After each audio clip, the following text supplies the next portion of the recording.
Hello दोस्तों, मैं हूं पवन बगड़िया और हम पढ़ रहे थे आरबीसी। और आज हम नया टॉपिक लेकर के आए हैं ब्लड ग्रुप। आज हम रक्त समूह के बारे में पढ़ेंगे। चैनल को लाइक, सब्सक्राइब और शेयर कर देना।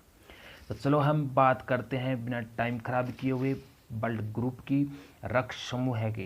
तो रक्त समूह है, छोटा सा टॉपिक है और इजीली ध्यान में रह जाता है, लेकिन हम कंफ्यूज हो जाते हैं कौन किसको ब्लड दे सकता है, कौन किस एंटीजन कौन सा होता है, एंटीबॉडी कौन सी होती है, नॉर्मली हम भूल जाते हैं। तो आपको कुछ भी ध्यान नहीं रखना, सिर्फ और सिर्फ मैं आपको लास्ट में एक लाइन बताऊंगा, एक लाइन में आपको सब कुछ क्लियर हो जाएगा। तो ब्लड ग्रुप की हम खोजकर्ता की बात करें, सर्वप्रथम ब्लड ग्रुप की जो खोज करता है वो कार्ल लैंडस्टीनर है और सन 1900 में खोज की थी। और इस उपलक्ष्य में सन 1930 में कोरल लैंडस्टीनर को नोबेल पुरस्कार भी मिला। और कोरल लैंडस्टीनर ने ब्लड ग्रुप जो है वो एंटीजन के आधार पर डिवाइडेशन किया था इनका। एंटीजन के आधार पर, यानी जिसका ब्लड ग्रुप ए होगा तो उसमें एंटीजन ए होगा, जिसका ब्लड ग्रुप बी होगा उसमें एंटीजन बी होगा, जिसका ब्लड ग्रुप ए बी होगा उसमें एंटीजन ए और बी दोनों होंगे। यानी एंटीजन के आधार पर ही क्या किया था, डिवाइडेशन किया था। उसके बाद हम बात करते हैं एंटीजन की। तो एंटीजन एक बाह्य कारक होता है जो आरबीसी की सरफेस पर पाया जाता है। एंटीजन ग्लाइकोप्रोटीन का बना होता है। यानी एंटीजन होता क्या है? एंटीजन आरबीसी की सतह पर पाई जाने वाली एक विशेष प्रकार की प्रोटीन की बनी हुई संरचना होती है जिसे हम एंटीजन कहते हैं। एंटीजन दो, कैपिटल ए और कैपिटल बी, यानी एंटीजन दो ए और बी। दोस्तों एंटीजन इसके अलावा भी होता है, एंटीजन आरएच भी होता है, आरएच एंटीजन भी होता है। उसके बारे में हम अलग से बात करेंगे फिर आरएच टॉपिक लेकर के। उसके बाद देखिए एंटीजन को हम कैपिटल ए और कैपिटल बी से ही रिप्रेजेंट करेंगे। उसके बाद आती है एंटीबॉडी। एंटीबॉडी देखिए किसी एंटीजन की अनुपस्थिति में उसके विपरीत प्रकार की ग्लाइकोप्रोटीन प्लाज्मा में या सीरम में पाई जाती है जिसे एंटीबॉडी कहते हैं। और एंटीबॉडी भी दो होती है, ए और बी। एंटीबॉडी को हम स्मॉल ए और स्मॉल बी से रिप्रेजेंट करेंगे। एंटीजन को कैपिटल ए और कैपिटल बी से और एंटीबॉडी को स्मॉल ए और स्मॉल बी से। दोस्तों ठीक है, प्लाज्मा के बारे में हमने पढ़ा, ब्लड के अंदर 55% प्लाज्मा होती है। सीरम क्या होता है, ये नया वर्ड है। तो सीरम, प्लाज्मा में हमने पढ़ा था 4 प्रकार की प्रोटीन होती है, एल्बुमिन, ग्लोबुलिन, प्रोथ्रोमिन और फाइब्रिनोजन। यदि प्लाज्मा में से फाइब्रिनोजन प्रोटीन को माइनस कर दें, यानी फाइब्रिनोजन प्रोटीन को निकाल दें, तो पीछे जो बचेगा उसे हम क्या कहेंगे? सीरम कहेंगे। अब हम बात करते हैं इस टेबल की, कौन किसको ब्लड ग्रुप दे सकता है, कौन किसी। यहाँ से प्रश्न आता है एग्जाम में कि कई बार नॉर्मल एग्जामों में राजस्थान पुलिस वगैरह ऐसे वगैरह प्रश्न आता है कि किसी व्यक्ति का रक्त में ए है तो उसमें कौन सा एंटीजन है या कौन सा एंटीजन नहीं है। इस तरह से प्रश्न आता है, कौन सी एंटीबॉडी है कौन सी नहीं है, रक्त किसको ले सकता है किसको दे सकता है, इसके बारे में। तो रक्त में ए और एंटीजन कौन सा होगा? एंटीजन ए होगा क्योंकि एंटीजन के आधार पर ही नामकरण किया था।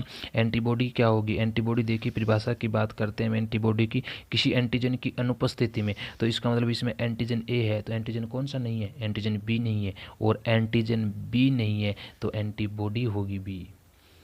इसी तरह से रक्त में बी है, रक्त में बी है, एंटीजन बी होगा, एंटीबॉडी ए होगी क्योंकि एंटीजन ए नहीं है। ए नहीं है तो वो क्या होगी? एंटीबॉडी होगी। रक्त में ए बी एंटीजन दोनों है तो एंटीबॉडी नहीं होगी। रक्त में ओ एंटीजन अनुपस्थित है तो एंटीबॉडी क्या होगी? दोनों होगी। अब बात करते हैं रक्त किससे ले सकता है, यानी जिस व्यक्ति का ब्लड ग्रुप ए होता है वो किससे ब्लड लेगा और उसी से ही क्यों लेगा और किसी से क्यों नहीं ले सकता, इसके बारे में भी हम अध्ययन करेंगे।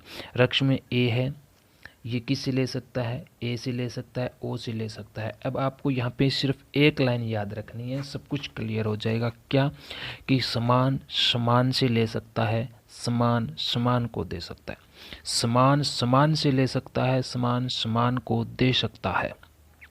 इसका मतलब रक्त में ए है तो ये समान से लेगा यानी ए से लेगा। इसके अलावा ओ से लेगा। ओ तो स्रोतदाता होता है, ओ स्रोतदाता होता है क्योंकि ओ में किसी प्रकार का एंटीजन नहीं होता है। ओ क्या होता है? ओ स्रोतदाता होता है तो इसलिए ओ इसको देगा तो ये ओ से ले लेगा। उसके बाद ब्लड ग्रुप बी है तो ब्लड ग्रुप बी समान समान से लेगा, बी से लेगा और ओ स्रोतदाता है सभी को देगा, इससे लेगा। ए बी किससे ले सकता है? यूनिवर्सल एक्सेप्टर होता है, सर्वग्राही होता है। क्यों होता है सर्वग्राही? सर्वग्राही इसलिए होता है कि इसके अंदर किसी भी प्रकार की एंटीबॉडी नहीं होती है, इसलिए सर्वग्राही होता है। ब्लड ग्रुप ओ की बात करें, एंटीजन नहीं है और एंटीजन नहीं है एंटीबॉडी दोनों हैं। रक्त किससे लेगा? सिर्फ ओ से लेगा। और एंटीजन नहीं होने के कारण ये स्रवदाता होता है। अब कौन ब्लड किसको दे सकता है, तो रक्त में जिसका ए है वो समान समान से ले भी सकता है और समान समान को दे भी सकता है। तो ए ब्लड ग्रुप जो है, जिस ब्लड ग्रुप ए है, तो इसका मतलब ये रक्त किसे दे सकता है, ए को दे सकता है। और किसे दे सकता है, ए बी को दे सकता है, क्योंकि ए बी तो स्रवग्राही है, वो तो ले लेगा, इसे ले लेगा और ये दे देगा। ब्लड ग्रुप बी की बात करें तो ब्लड ग्रुप समान समान को दे सकता है, इसका मतलब ये इसको भी दे सकता है। ये ब्लड ग्रुप बी है और ये समान समान को दे सकता है, यानी बी को दे सकता है और ए बी को दे सकता है। उसके बाद हम ए बी ब्लड ग्रुप की बात करें तो ए बी ब्लड ग्रुप जो है वो किसे दे सकता है, ए बी सिर्फ ए बी को दे सकता है और ले सभी से सकता है। दे किसको सकता है, सिर्फ ए बी को, और ले सभी से सकता है क्योंकि एंटीबॉडी नहीं होती कोई भी। और रक्त में जी शून्य की बात करें हम, एंटीजन अनुपस्थित, ये रक्त में शून्य होता है, ओ नहीं होता, इसलिए इसमें एंटीजन नहीं है, क्योंकि एंटीजन के आधार पर नामकरण किया था, इसीलिए इसके अंदर शून्य रक्त में है। तो इसका मतलब शून्य का मतलब हुआ कि एंटीजन नहीं है कोई भी, तो एंटीजन नहीं है तो एंटीजन की उपस्थिति में तो एंटीबॉडी दोनों होगी। रक्त ले सकता है ओ से, दे सकता है स्रवदाता, यूनिवर्सल डोनर होता है, स्रवदाता होता है। अब कौन, यदि ब्लड जैसे ए है, ए से ले सकता है, ओ से ले सकता है, इसके अलावा नहीं ले सकता, यदि फिर भी ट्रांसफ़र ज़बरदस्ती कर दिया जाए तो ब्लड क्लॉटिंग हो जाएगी, और ब्लड क्लॉटिंग होने से एनीमिया हो जाएगा, यानी रक्त की कमी हो जाएगी और व्यक्ति की मौत हो जाएगी। इसलिए यदि गलत ब्लड ट्रांसफ़र कर दिया जाए तो एनीमिया के कारण व्यक्ति की मौत हो जाती है। अब ब्लड डोनेट के समय आपको एक बात ध्यान में रखनी है कि ब्लड डोनेट के समय ध्यान रखना है कि समान एंटीजन और समान एंटीबॉडी नहीं होनी चाहिए, यानी एंटीजन और एंटीबॉडी जो है वो दोनों समान नहीं होनी चाहिए। ये ब्लड डोनेट के समय ध्यान रखने की बात है। अब देखिए कौन किसको क्यों दे सकता है, कौन, जैसे ये ए ब्लड ग्रुप है, ब्लड ग्रुप क्या है, ए, और ये लेने वाला है, हमने मान लिया कि ये क्या है, लेने वाला है, ये लेगा, और ये ए बी है, ये देने वाला है, यानी ये देगा। अब हम देखते हैं क्या ये दे सकता है और क्या ये ले सकता है, हमें ये चेक करना है। तो चेक करने के लिए हमें क्या ध्यान रखना होगा, तो ब्लड डोनेट केस में हमें क्या ध्यान रखना होगा, हमें ध्यान रखना होगा कि समान एंटीजन और समान एंटीबॉडी नहीं होनी चाहिए, ये बात ध्यान रखनी है हमें। तो अब देखिए हमें पता है कि ब्लड ग्रुप ए है, ये किस से ले सकता है, हमें पता है ये ए से ले सकता है, ये ओ से ले सकता है, ए बी से ले ही नहीं सकता, लेकिन फिर भी हम चेक करेंगे क्यों नहीं ले सकता। तो देखिए इसके अंदर क्या है, एंटीजन कौन सा है, ए है, क्योंकि जो ब्लड ग्रुप होगा वो एंटीजन होगा, एंटीजन ए है, ए एंटीजन है, एंटीबॉडी बी नहीं है, एंटीजन ए है, एंटीजन बी नहीं है, एंटीजन बी नहीं है तो एंटीबॉडी होगी बी, तो एंटीबॉडी क्या है, बी, एंटीजन ए है, एंटीबॉडी बी है।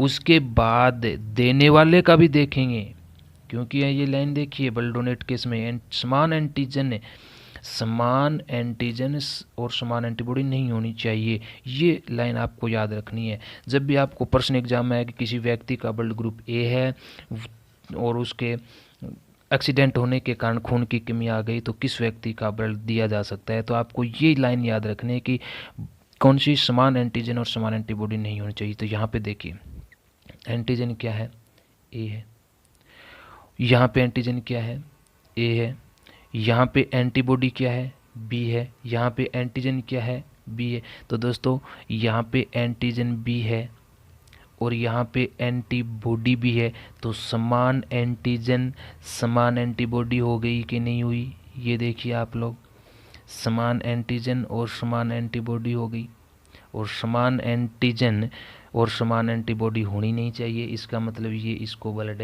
नहीं दे सकता। बस ये चेक करना का होता है किसको दे सकता है और किसको नहीं दे सकता।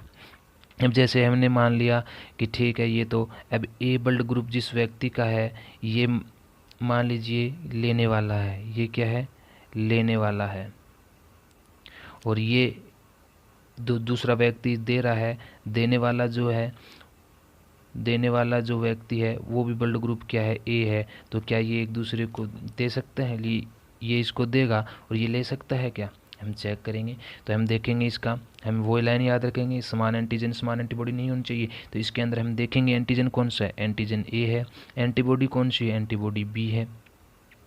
यहाँ पे देखेंगे एंटीजन क्या है, ए है, एंटीबॉडी देखेंगे बी है। तो दोस्तों क्या समान एंटीजन समान एंटीबॉडी, इसमें एंटीजन ए है तो क्या इसमें एंटीबॉडी ए है, नहीं, तो समान एंटीजन समान एंटीबॉडी नहीं है।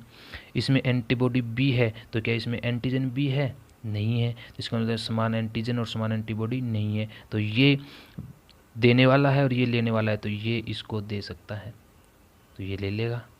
तो इस तरह से आपको ये ध्यान रखना है कि कौन व्यक्ति किसको ब्लड ग्रुप दे सकता है और किस से ब्लड ग्रुप ले सकता है। एग्जाम में प्रश्न दो प्रकार के प्रश्न बनते हैं यहाँ पे।